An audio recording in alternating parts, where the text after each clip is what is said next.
and shows the importance of collective bargaining and represents, I think, critical progress toward a strong contract. I especially want to thank the carriers, the port operators, and the Longshoremen's Union for reaching this agreement at a time when the nation has experienced such terrible devastation from Hurricane Helene. It was truly a service to the American people for all these parties to come together to respond to our request to keep the ports open. I was determined to avert a crisis at this moment because it's a critical moment. If we didn't do this now, we'd have a real problem. I also want to thank my White House team for the work. They worked around the clock to bring the parties together. But today, we got more incredible news. Although the strength of the American economy it's about the strength of the American economy. New jobs report, as you all know, you've been reporting, created 250,000 jobs in September. The expectation was for 150,000 jobs in September, which far exceeded that number. Not only the previous 2 months the previous 2 months was revised up 75,000 jobs. And from the very beginning, we were told time and again that the policies we were pursuing, we'd put forward weren't going to work, make things worse, including some of the other team are still saying they're going to make things worse. But we've proven them wrong. You know, we've told our we were told our American rescue plan was too big and it would crowd out private investment. We proved them wrong. We vaccinated the nation and got immediate economic relief to people in need. When I came to office determined to end trickle-down economics and grow the economy from the middle out and the bottom up, I know you're tired of hearing me say that over and over again, but that was the policy, that it remains the policy. Because when you do that, everyone does well. When the middle class grows, the nation's stronger. And the nation's stronger when there's a strong union movement as well. We were told it wouldn't work, but I was also determined to do what was ignored for much too long. Presidents have been authorized since the 30s to be able to spend the money given by Congress to spend the money on hiring American workers and using American product where they were available. And that's what we did. We were told that was going to be a big problem. But all the money I was authorized to spend by the Congress has gone to hiring American workers and using American products. We were told it wasn't going to be. We were told that was going to be a big problem, but it's working. We're also told that our historic laws to invest in America and all Americans would crowd out private sector investment. Well, that was proven wrong too. We've attracted nearly $1 trillion since we've come to office in private sector investment from domestic and foreign companies investing in America, Not this stuff of shipping jobs overseas for cheaper labor and bringing back a product to America. We're building it here and sending it overseas. And look at the results. Across the board, unemployment is down to 4.1%. And every month that Vice President Harris and I have been in office, we've created jobs every single month. The nation has now created 16 million jobs since I've come to office, more jobs created in a single presidential term than any time in American history. Our GDP shows our economy grew at 10% under my administration. Unemployment reached the lowest level in 50 years. We're also told inflation couldn't come down without massive job losses or sending the economy into economic recession. Once again, outside experts were wrong. Inflation has come down. Wages have gone up faster than prices. Interest rates are down. Record 19 million new business applications have been filed for. The stock market continues to reach new heights. We've got more work to do, though. Keep getting prices down, like more affordable housing, extending what I've done for seniors and lowering prescription drug costs by letting Medicare negotiate the prices, make sure that's available to everyone. And by the way, what we've done so far, just when we brought down the prices for seniors under Medicare, it saved the taxpayers billions of dollars. Billions of dollars. Saved the taxpayers billions of dollars. That's important to note, because they don't have to pay the exorbitant and irrational prices that these companies are charging. The simple fact is we've gone from economy in crisis to literally having the strongest economy in the world. And but we've got more work to do. We've got more work to do to deal with the things I've just mentioned, and we're going to have to deal with unforeseen cost of what this hurricane is going to cost. It's going to cost a lot of money, and I'm going to probably have to ask the Congress before we leave for more money to deal with some of those problems. But that remains to be seen. I'll take a few questions before I turn it over to you. Pick out people. Okay. Yes, sir. Yes, sir. Go ahead, Josh. Thanks again for doing this, Mr. President. 2 questions. The first, Florida Senator Marco Rubio described today's jobs report as having fake numbers. What do you make of that, and how worried are you that many Americans are hearing that the jobs numbers aren't real? Look, I'm going to be very careful here. If you notice, anything the MAGA Republicans don't like, they call fake. Anything. The job numbers are what the job numbers are. They're real. They're sincere. They're what we are. And by the way, just look at how the EU talks about us, how they like to have an economy like ours. Just talk about the rest of the world looks at us and what we're doing. So well, I don't want to get going. And then secondly, could you clarify some of your comments yesterday with regard to strikes on Iranian oil facilities? What did you mean by them, given some of the reactions we're seeing in the market? Well, look, the Israelis have not concluded what they're going to do in terms of a strike. That's under discussion. I think there are, if I were in their shoes, I'd be thinking about other alternatives than striking oil fields. Good, Regent. Thank you, Karine. Thank you so much, Mr. President, for being here. This week, Senator Chris Murphy said it's certainly a possibility that the Israeli government is not going to sign any diplomatic agreement prior to the election, which is what you have been calling for so long, potentially to try to influence the result. Do you agree? Do you have any worries that Netanyahu may be trying to influence the election and that's why he has not agreed to a diplomatic solution? No administration has helped Israel more than I have. None. None. None. And I think Bibi should remember that. And whether he's trying to influence the election or not, I don't know, but I'm not counting on that. You've said many times recently that you want to speak to him, that you plan to. No, I didn't say plan to. I didn't say want to. You don't want to? No, I didn't say that. You're making it sound like I'm seeking and then speaking. I'm assuming when they make the judgment of how they're going to respond, we will then have a discussion. Good. Thank you. Thank you, Mr. President, for being here. What are you advising the Israelis to do in terms of their retaliation to Iran? And at this point, you still haven't spoken to Netanyahu. Is it fair to say that you have little personal influence over what he decides to do? No. Look, our teams are in contact 12 hours a day. They're constantly in contact. I've already had my presidential daily brief. We've already had interface between our military, the diplomats. It's in constant contact. They are trying to figure out, and it's the high holidays as well. They're not going to make a decision immediately, and so we're going to wait to see when they want to talk. But over the past few months, they've consistently defied your administration's own advice. So do you believe that the Israelis are going to listen to the advice you're giving them? What I know is the plan that I put together received the support of the UN Security Council, the vast majority of our allies around the world, as a way to bring this to an end. Look, the Israelis have every right to respond to the vicious attacks on them, not just from the Iranians, but from everyone from Hezbollah to Houthis.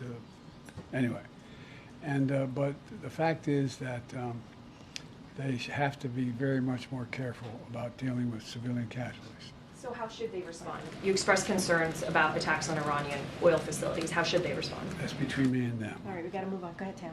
The election is a month away. One, I'd like to know how you're feeling about how this election is going. And then also, do you have confidence that it will be a free and fair election and that it will be peaceful? Two separate questions. Very much. I'm confident it'll be free and fair. I don't know whether it will be peaceful.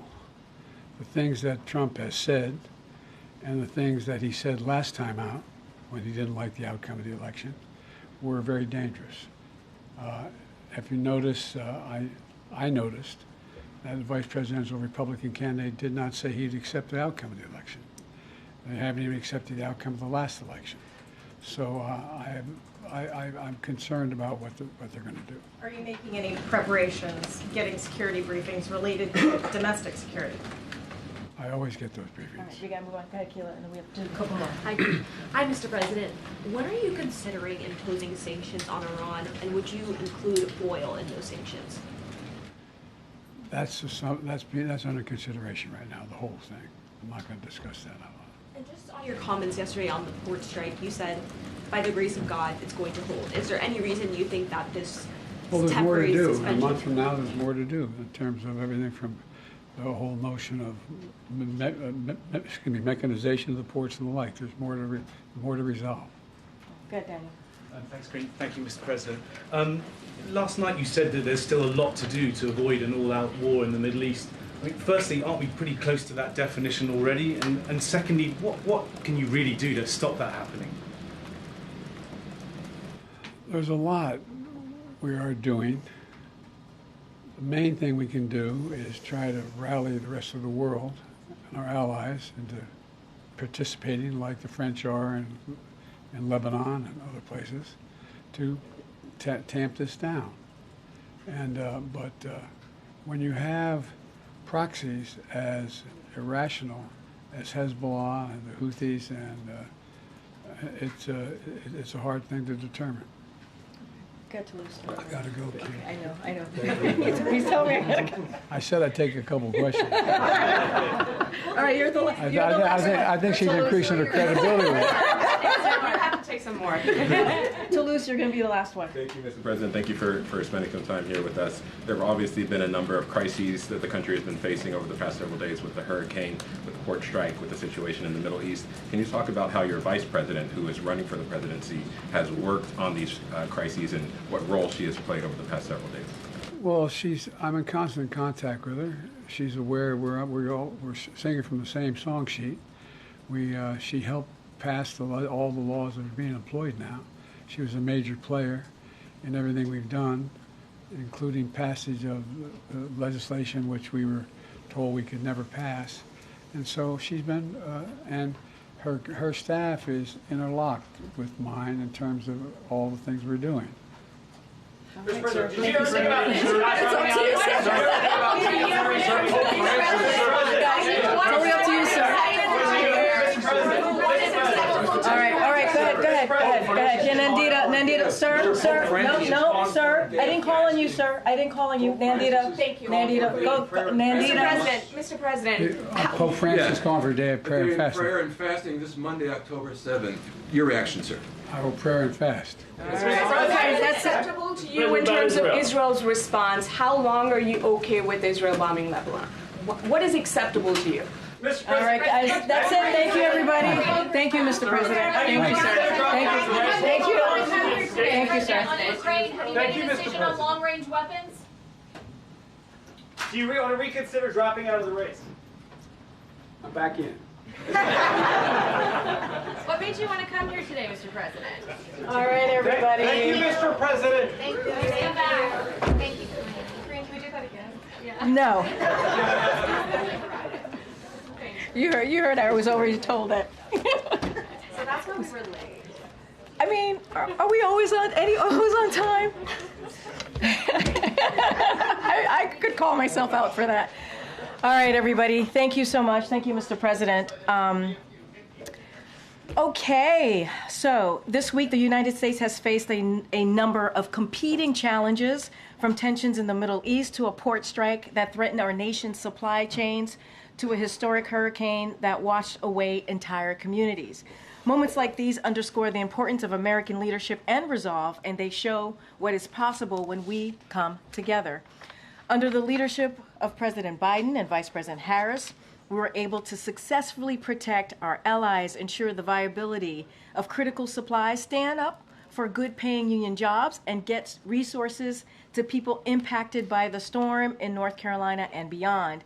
In the Middle East, the president showed that our ironclad support for Israelis' security is not just a talking point, it saves lives. Prior to Iran's attack on Israel, the president convened his national security team in the Situation Room to monitor developments in real time, ensure we were prepared to assist in Israelis' defense and protect U.S. personnel in the region. Under the president's leadership, the United States successfully defended Israel from Iran's missiles, standing shoulder to shoulder with the people of Israel. On the home front, the president and his team brought union workers, ocean carriers, and port operators to the table to resolve a strike that threatened U.S. supply chains and the economic progress this president has made to lower prices for the American people. And in the southeast United States, the administration pre-positioned 15,000 federal personnel along with critical resources like food, water, and fuel to ensure that communities in the path of Hurricane Helene were prepared ahead of the storm. Now we are getting more resources into the hardest hit communities every day, and we have provided over $45 million directly to individuals and families to help them recover. And a wide range of bipartisan officials, including the governors of every affected state, are working together with us and have praised the federal response. These responses underscore why leadership matters. The president's leadership in this moment helps to save lives, protect critical alliances, and ensure that our economy remains strong. But more importantly, it proves that nothing is beyond America's capacity when we do it together. And really quickly, because I know you all asked for this, this is the week ahead. Next week, the president will travel to Milwaukee, Wisconsin to discuss his administration's work to replace lead pipes in the state and across the country through the bipartisan infrastructure law.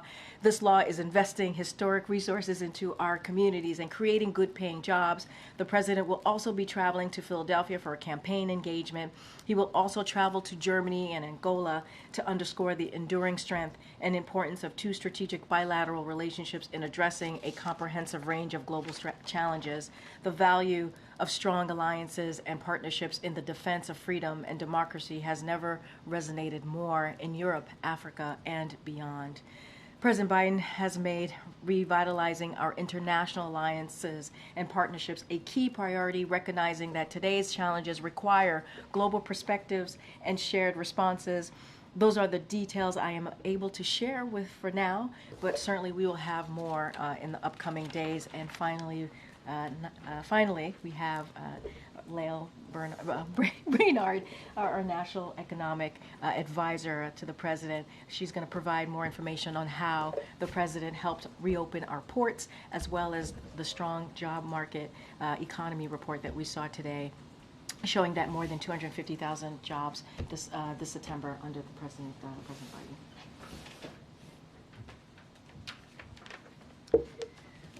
Well, thanks, Karine, and it's good to see everybody today. It is a good day for American workers and families. We saw more than 250,000 new jobs created in the month of September. We saw unemployment back down to 4.1% at a time when inflation is back down to pre-pandemic levels. The East Coast and Gulf ports are opening back up, and dock workers are getting back to work on the basis of a strong tentative agreement on wages and a contract extension between the International Longshoremen's Association and the United States Maritime Alliance. Just a week ago, the negotiation had totally stalled out. The union and employers had not spoken to each other for months. The last time a wage offer had been put on the table was in the middle of 2023. The president and the vice president directed us to get the parties back to the table to reach a good deal. We worked around the clock to help them find common ground. And the president was clear throughout that process on three things. We needed to get the union and the employers back to the table on the basis of a strong progress on wages, so nothing would get in the way of hurricane recovery. Taft-Hartley was off the table because collective bargaining works, and workers should share in the large profits of the ocean carriers, particularly after those dock workers sacrificed so much to keep goods moving for the American public during the pandemic. And as a result of the hard work that I undertook along with Secretary Buttigieg, Secretary Sue, a number of people in the White House, we are seeing dock workers get a fair share of the industry's record returns. We're seeing ports opening so consumers and businesses can get what they need, and we don't expect to see any effects on our economy or for consumers, businesses, and farmers because we have strong supply chains that we built in the wake of the pandemic. The President and the Vice President have consistently supported the collective bargaining process. When employers and workers come to the table, they find a good outcome. That's a vastly different approach from previous administrations that might have busted unions and rolled back worker protections. And finally, I would simply say that the data that we're seeing, the data we saw last week, confirms that our economy is delivering for workers. All right. That'll take a couple of questions. Go ahead, Sloan. Thank you so much for being here. Would you say at this point that the U.S. has achieved a soft landing? And if not, at what point will we be there? Yeah, I would say that, look, we have seen unemployment, the lowest average unemployment rate of any administration in 50 years, and we have seen inflation come back down to pre-pandemic levels. That is exactly the kind of growth that you would want to see. Growth has actually been revised up. It's been above 3% over the last year, and we're continuing to see very resilient consumers. So yes, that's exactly the kind of Goldilocks results that you would want to see. Good, Josh. Thanks again for doing this. If I can ask about an otherwise strong jobs report, you still had manufacturing employment dip by 7,000. What do you think is happening in the manufacturing sector right now? Is this a response to higher rates, or are you seeing something else going on? Yeah, so I think if you look more broadly across the administration, you have seen manufacturing jobs growing by more than 700,000, in contrast to the previous administration that actually saw manufacturing job losses even before the pandemic. And I think the right way to think about this, because we have so much new investment dollars from the Investing in America agenda, the right way to think about it is to look at construction and manufacturing jobs together. And there what we've seen is continued growth. That construction workforce is hard at work with factory construction that is multiples of the previous administrations. That construction of factories is going to turn into the manufacturing jobs of the future.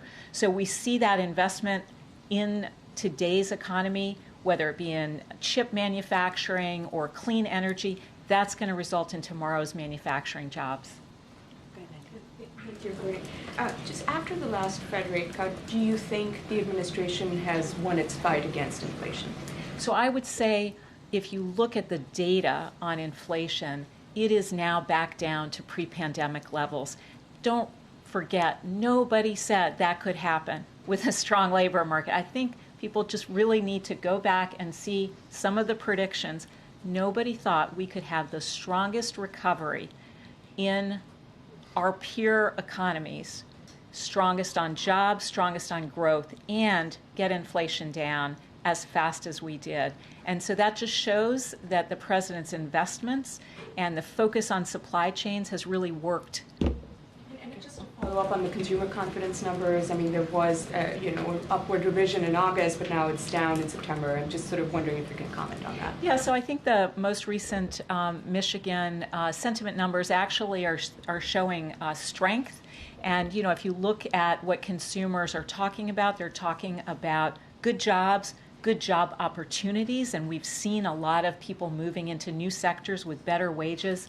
And there is now a lot more confidence that interest rates are coming down, inflation is down, and that's going to enable consumers to feel more confident about investing in some of those bigger ticket items. All right, just a couple more. Thank you. On the jobs report, the data also showed that the employment picture in July and August was also brighter than previously thought. For Americans who are concerned about the rate that they may pay on their mortgage or their car that they might buy, what do you see that doing to the path of interest rates going forward? You know, I think that we are now in a part of the recovery where inflation is back down, and that's really what is going to determine whether interest rates continue to fall. And market interest rates have remained low. Mortgage rates have come all the way down close to 6%. We anticipate, because inflation is back down, that will continue to show through to market rates. And on the hurricane that ravaged the Southeast, what are your early indications of how that could impact economic growth and the jobs picture in November with so many in that region out of work?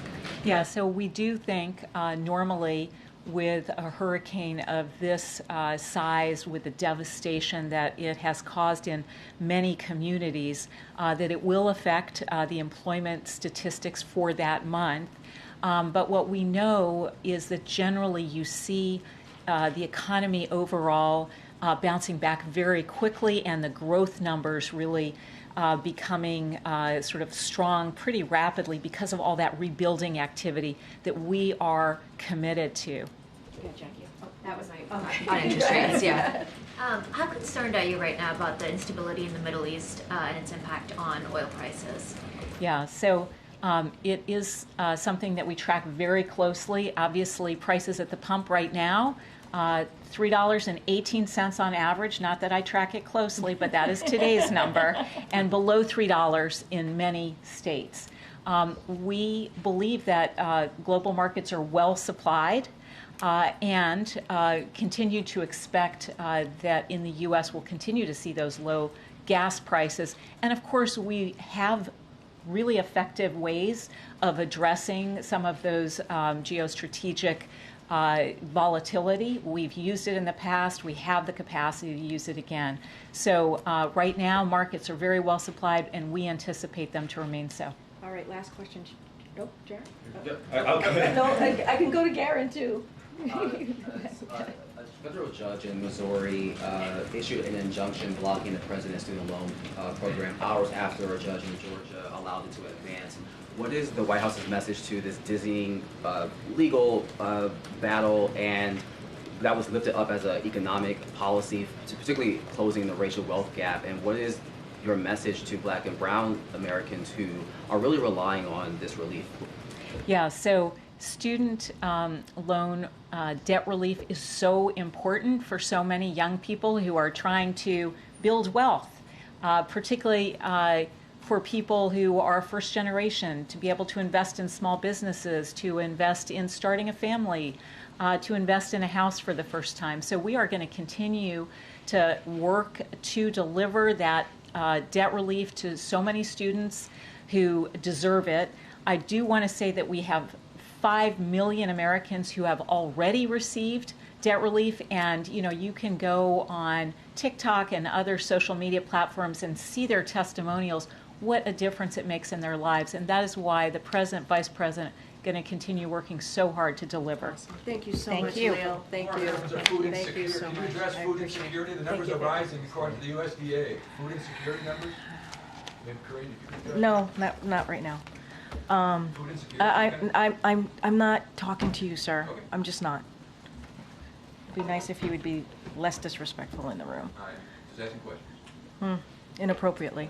Okay, go ahead, Josh. I don't know if maybe you guys are done with me. Maybe I can walk out. You guys got all the best. You guys got all the best. Go ahead, Josh. So we were to zoom out. Yeah. President Biden came in here today. Yeah. He's going to be with Pennsylvania Senator Bob Casey this week. Then he goes to Germany and Angola. He said he's singing from the same song sheet as Vice President Kamala Harris on the campaign. How does he see his public role in the next few weeks as we get closer to the election? What's he trying to achieve, and how's he thinking about it? I think he's doing his job as president, right? I think that's the most important thing. I mean, I started off at the top, at least at this part of the program, where I said that we've had 3 major events happen this week. And what did the president do? What did the vice president do? They worked shoulder and shoulder to deal with these major events.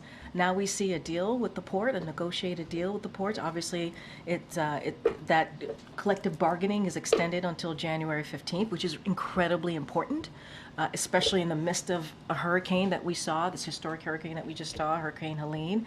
We see what's happening in the Middle East. The president and the vice president continue to have diplomatic conversations, if you will, to de-escalate, to deal with what we're seeing in the region, and the hurricane. You saw the vice president in Georgia, the president in North Carolina, South Carolina, Georgia himself, and also in Florida. Pardon me. And so I think what you're going to see is him continuing to do his job, working closely with the vice president. Look, before Hurricane Helene, President Biden was planning to campaign this week. And you heard me say he's going to go to Pennsylvania. He's going to go to Wisconsin next week. And so we have, you all have covered how much of a whirlwind week this has been. And so the president is going to be president. He's going to be commander in chief. And obviously he's going to be supporting his vice president. I can't speak specifically about the campaign because of we do respect the Hatch Act here, at least for myself as a federal employee and many of us here. And so, look, he's going to continue to do the work that he's doing. We saw strong jobs numbers. That's one of the reasons he came out. He came out because he wanted to talk about that. He wanted to talk about what we have seen this week. And so look, we're going to continue to doing the work, and I think that's what the American people want to see. Good, Helene.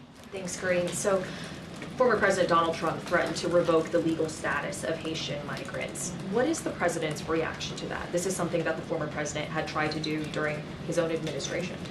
Look, here's the fact. The fact is they're here legally, right? That is the fact. TPS, that's what it gives you. And honestly, I wouldn't take legal advice from the former president. I don't know. That's not something I would do.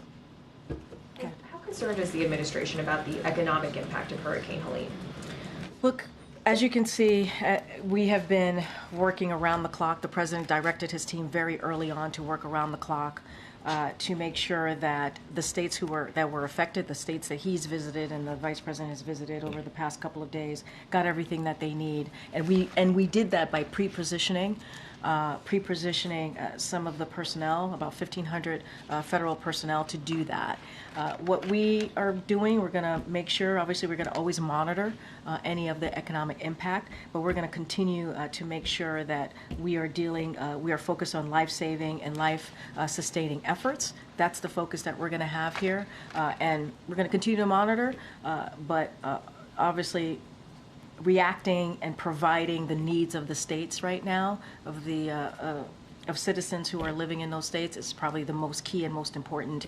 And continue to call on Congress to move forward with additional funding. As you know, in the CR, there was a robust ask for funding, for disaster funding, and that didn't make it in the bipartisan CR. And so we got to get that done, and we're going to continue to have conversations with Congress. I tried asking the Indeed, president. I've called on you like 3 times today. I know some folks in the back are just going to be like, yeah. So. I hear you. Yep, I hear you. I hear you, Kimberly. I hear you. What is acceptable to the U.S. in terms of Israel's response, right? How long is the U.S. comfortable with Israel bombing Lebanon? I know you guys are going to ask this question every which way, and I totally understand that. We are having conversations, discussions. We're in contact with the Israelis on what's next. We have been very clear there will be consequences. You saw the joint statement, the G7. There's going to be consequences. There's going to be sanctions. And I'm not going to preview those sanctions from here. But we have always said Israel has the right to defend itself. And you saw just on Tuesday night, and not just Tuesday night, in April, how much we are prepared to defend and protect Israel, because that is our ironclad commitment. I'm not going to get into diplomatic conversations in the public here. And there was a report that quotes U.S. officials saying the White House wants to take advantage of the massive blow to Hezbollah's leadership and infrastructure to push for a new Lebanese president in the coming days. Can you comment on that? I'm not going to comment on that. I'm not going to comment on sources or reporting out there. That is not something that I'm going to speak to, sourcing that I can't even verify from here. Go ahead. Thank you.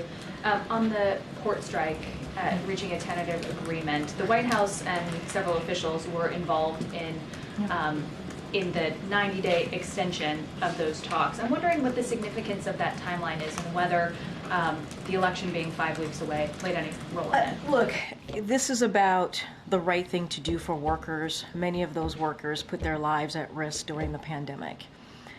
We have always said collective bargaining works. We believe it works, and we have seen parties reach a fair agreement when they come to the table and in good faith and do that collective bargaining. This is what's important. It was important to this president to get this done. This is not about an election. This is about what is the right thing to do for the American people. This is the right thing to do for workers, again, who deserve higher wages, who deserve benefits. And so the president is proud to have been able to do that. His team, obviously with his team, he directed his team to do this. And so now collective bargaining is going to continue, and we'll see where we are in the next couple of months. But this is not about politics for this president. And you have seen that in the last 3.5 years when we've been in these types of situations where there was negotiation, and we have been very, very clear, collective bargaining and supporting workers. On congressional funding, you mentioned some of the items that were lacking in the short-term funding bill that Republicans had put forth. I'm wondering if the president has spoken with any members of the Big Four in Congress to bring those concerns to them directly. So I don't have any conversations to speak to that the president has had with members of Congress. I mean, you saw him on the road. You saw him in a bipartisan way on the road in North Carolina, South Carolina, Georgia, and Florida. And you saw him with Republican congressional members and governors and Republican and Democratic congressional members and also governors, and you saw that bipartisanship. I'm certainly not going to get into any private conversations that they have had, but we will continue to speak to congressional leadership and members about getting that extra funding. It is important. They need to act. They need to act. Go ahead. Hey, thanks, Karine. Can you talk about how President Biden will be marking Monday's one-year anniversary of the October summit attack on Israel? So obviously, it's going to be a painful day for many, including for all of us here, and so we will have more to share on how we will be commemorating that devastating day that we saw a year ago. Don't have anything to share at this time. And secondly, this was President Biden's first time, correct, to the press briefing room since he's. Why and you're welcome. You're welcome. I know where this question is going to go. It's going to be great. It's going to be great. I prefer a question, but that's all right. But real quick, why not? Why didn't he come in the 3.5 years before? Why? I mean, he came today, and you got to see him, and you were here. I mean, he had the opportunity. Oh man. Yeah. Come on, come on. He was here. He took your questions, and he is every Friday with the POTUS. Friday with the POTUS. You guys got to bring the ice cream. You guys got to bring the ice cream. Okay, I'm going to do a couple more. Go ahead. I haven't called on you. Go ahead. Thank you, Kevin. I want to go back to Haitians and the TPS, but first, it's another week of misery in Haiti. There was this report from the World Food Program describing acute hunger. What more can the U.S. do to improve the situation in Haiti? And if there's no improvement, is it conceivable that the TPS for Haitians will never be lifted? So look, on your last question, I'll do that first. The last part of your question, I'll do that first.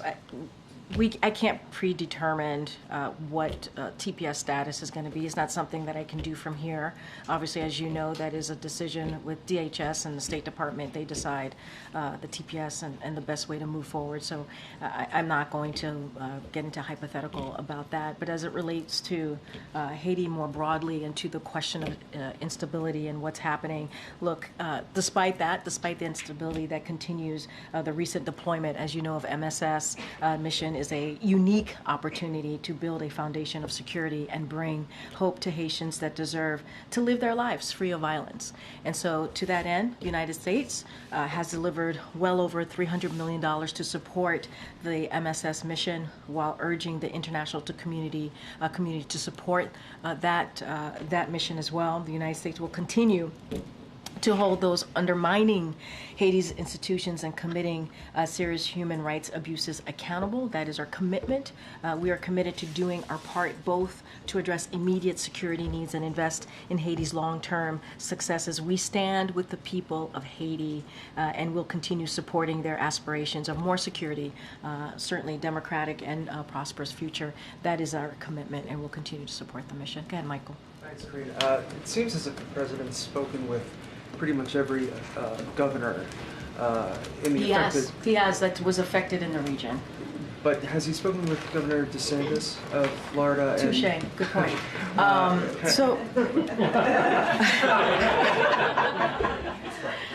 Touche. And I think we read out that he spoke to the governor of Tennessee on our way back from our trip to Florida and Georgia yesterday. I don't have a conversation to read out with the governor of Florida, but what I can say is that we have been in touch. Our team has been in touch with local officials on the ground. We are committed to providing what is needed in the state, obviously to those who were affected in the state, and our commitment is clear. The president has always said it doesn't matter if you're in a red state or a blue state. He's a president for all Americans, and that continues to be certainly his commitment. Okay, I know I'm getting pulled, but go ahead. Thank you, Karine. The president seemed to suggest that he is asking, or he seems to be suggesting that Israel should consider other alternatives rather than attacking Iranian oil facilities. But should Israel make such an attack, how is the administration preparing for an Iranian retaliation on the Strait of Hormuz that would disrupt oil supply and disrupt oil prices globally? So also, as the president said, we continue to have these discussions. I'm not going to get into hypotheticals. About Israel's response to Tuesday night attacks. What I will say is that we understand that they are still determining what exactly they will do. That is something that we understand. I'm just not going to prejudge. I'm not going to get ahead of anything, and the discussions to continue. So can we say that the administration is preparing for that possibility? I'm just not going to I'm not going to speculate. They're still, I'm telling you, they're still haven't decided what their next steps are going to be. Okay. So that's what I'm saying to you. That's what we understand. I don't have anything else beyond that. Angola, on the president's trip, Karine, Amnesty International is criticizing the administration's, quote, silence on human rights violations in Angola ahead of the president's visit, calling out the administration's focus on private sector investment to counter China. This is obviously in reference to the Libido corridor. Can you give us a response? Look, we get this type of question about human rights violations anytime he travels, and if that's going to come up. The president, as you know, has never shied away from direct conversation about human rights and democracy in any conversation. And I could expect that he will do the same in this upcoming trip.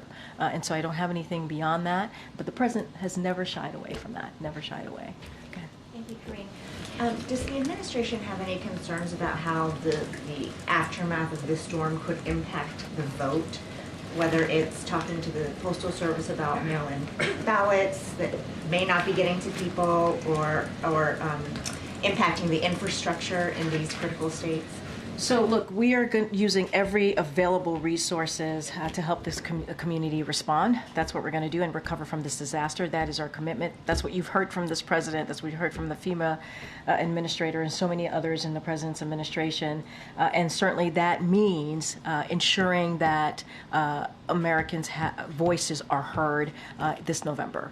And so that is our commitment. We want to make sure that people's voices are heard. And so any specifics on where the infrastructure is and what that looks like, certainly I would have to refer you to the state election officials on those, and cybersecurity and infrastructure and all of those pieces on what that looks like for them. But states voice concerns to the administration. I cannot speak to that. I have not heard of that. But look, our commitment, again, is to make sure that the resources available so that community can respond to recovery and also get back on their feet and deal with this disaster. We want to make sure that Americans' voices are heard this November. That is important, but certainly that is something that state elected officials can speak to more directly. But we're going to try and make sure they get back on the feet. I know I haven't called on you yet. Thank you.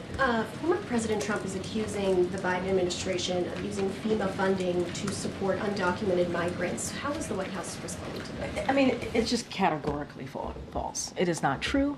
It is a false statement.